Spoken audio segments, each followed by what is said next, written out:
Hola, bienvenidos a mis alumnos del quinto semestre Grupo C del plantel 2, turno matutino. Vamos a comenzar con una sesión asíncrona más, de cálculo diferencial. Vamos a hablar acerca del tema de límites. Es el segundo tema al cual me quiero introducir. No quiero ahondar mucho antes que nada, en los temas de repaso que voy a dejar todavía otro más. Quiero entrar ya de lleno al tema de límites porque me he retrasado un poquito con ustedes, pero voy a dejarles toda la información necesaria. ¿Ok? Entonces, sean bienvenidos. Um, Vamos a iniciar con esto, primero que nada, hablando acerca de un tema que se llama la paradoja de Zenón de Elea. Entonces, antes que nada, ¿qué es una paradoja? Bueno, una paradoja es un dicho que parece contrario a la lógica o al sentido común. También es una figura, pensamiento que consiste en emplear expresiones que aparentemente envuelven contradicción o contradicciones. ¿Sí? Un ejemplo de paradoja, como hablaron en esta caricatura tan famosa de los Simpsons, es: si quieres paz, prepárate para la guerra. Entonces la contradicción está en que si nosotros estamos hablando de paz, pues la contradicción viene que la guerra genera violencia, y es lo contrario a la paz. Sin embargo, va acorde a lo que se necesita en muchas ocasiones para tener paz, porque hemos visto en varias ocasiones que para que haya un periodo de paz en la tierra o entre las naciones, a veces son necesarias estas riñas que son desagradables, ¿no? Porque también tienen consecuencias negativas. Pero bueno, no vamos a entrar en estos temas, es solo un ejemplo de cómo es una paradoja. Bueno, vamos a irnos introduciendo un poquito más. Vamos a viajar hacia el siglo V antes de Cristo y vamos a ver acerca de la paradoja de Zenón. Entonces, esta paradoja, como ustedes saben, estamos hablando de esta civilización antigua en Grecia. Entonces, pues, estamos hablando de estos personajes de la mitología y de la historia de Grecia. Me imagino que han escuchado hablar acerca de Aquiles. Entonces, hay una historia de Aquiles y la tortuga que la toma Zenón. Entonces, ¿en qué consiste? Pues bueno, consiste en lo siguiente. Se supone que están Aquiles y una tortuga a la que se le ha dado una ventaja inicial porque van a correr una carrera. Entonces, eh, vamos a suponer, como decía Zenón, que Aquiles nunca podría rebasarla. ¿Sí? ¿Por qué? Porque si le daba cierta ventaja, iba a ocurrir lo siguiente. Vamos a ilustrarlo en el pizarrón. Se supone que Aquiles se encuentra aquí. ¿Sale? Aquiles, bueno, voy a moverlo tantito. Aquiles se encuentra acá, inicialmente. Se supone que toda la carrera debe llegar hasta acá, ¿sí? Y aparte, tenemos a la tortuga.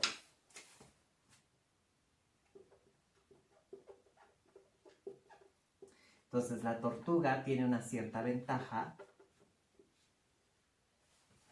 va a llegar hasta acá, ¿sale? Van a recorrer la misma distancia que la tortuga se adelantó y solamente le hace falta un pedacito, ¿sí? Ahora, ¿qué va a pasar? La tortuga se va a encontrar en la posición T1. ¿Vale? Le vamos a poner T1 minúscula de tortuga. Mientras que Aquiles va a estar en la posición A1, ¿sí? Entonces la tortuga, ¿qué va a hacer? Se va a empezar a mover y va a estar en la posición T2.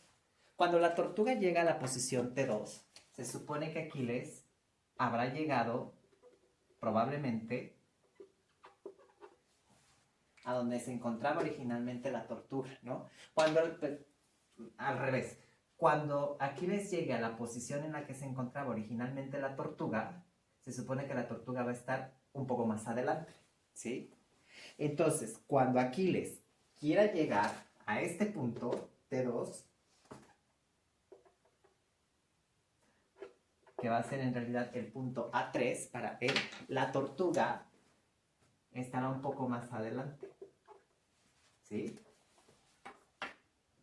Y luego, cuando Aquiles quiera llegar a este punto, donde ya llegó la tortuga, se supone que la tortuga estará un pedazo más adelante, en T4.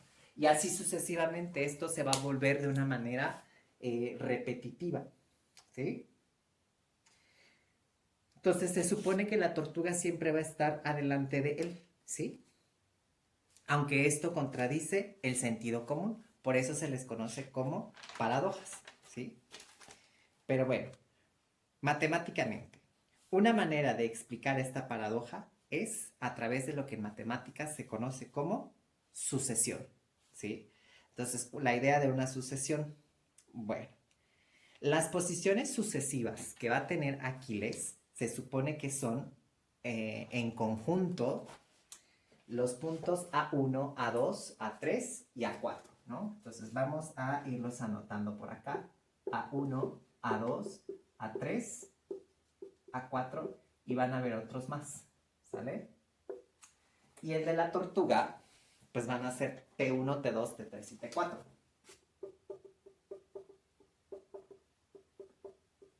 Y los otros pasos que pueda dar. ¿Ves? Se dejan con puntos suspensivos. Entonces, a cada uno de estos puntos se les llama sucesión, ¿sí? De manera intuitiva, no formal en este momento, vamos a definir la sucesión de la siguiente manera. Esto es un tema introductorio, ¿sale? Sucesión. En matemáticas, de momento vamos a decir que una sucesión, y la vamos a denotar de la siguiente manera, entre llaves como A sub n. Es un conjunto de números escritos en un orden definido.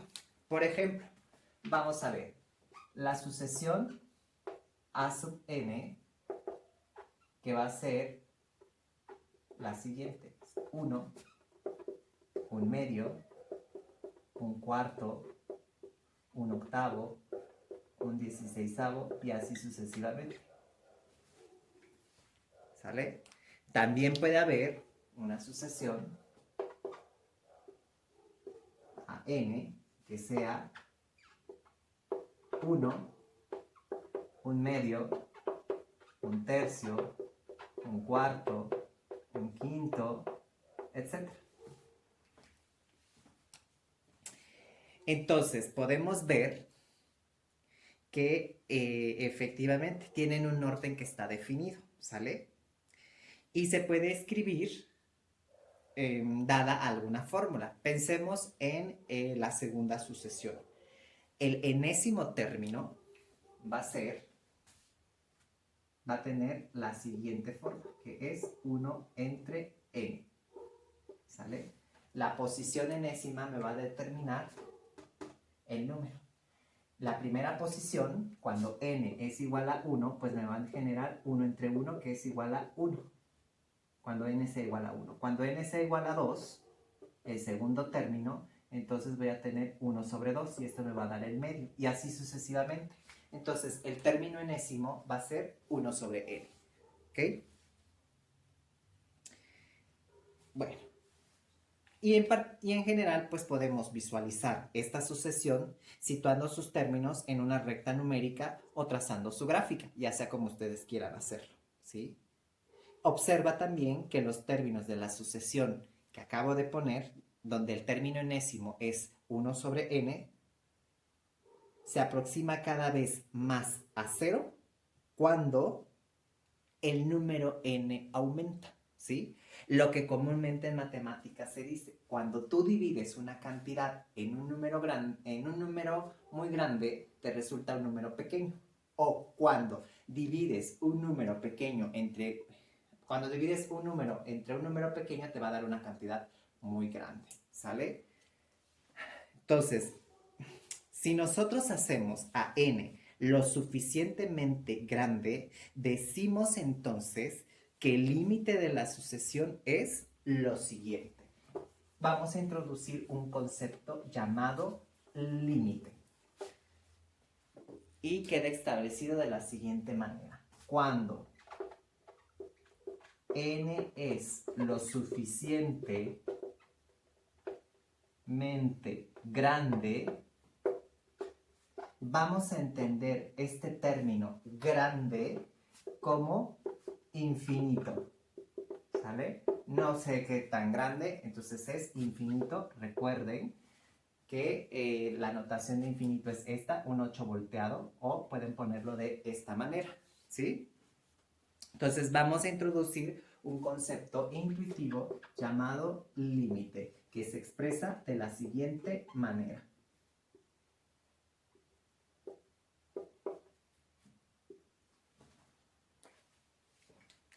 Pero ¿quién es AN? Pues resulta que AN es 1 sobre n, en el caso en el que en el que habíamos visto de la sucesión, ¿sale? Entonces vamos a cambiarle y vamos a poner 1 entre n de manera general para que no haya confusiones, ¿sale? Y en general se utiliza la siguiente notación. El límite, lo que voy a poner en verde, el límite cuando n tiende a infinito de cualquier sucesión es igual a L, tal que L es un número real, ¿sale? Entonces, ¿cómo se lee esto? El límite de 1 sobre n o la sucesión 1 sobre n, cuando n tiende a infinito, es igual a 0. Y esta parte en verde, de manera general, se lee el límite de la sucesión AN cuando n tiende a infinito es igual a L, tal que L es un número real o L se encuentra en los números reales.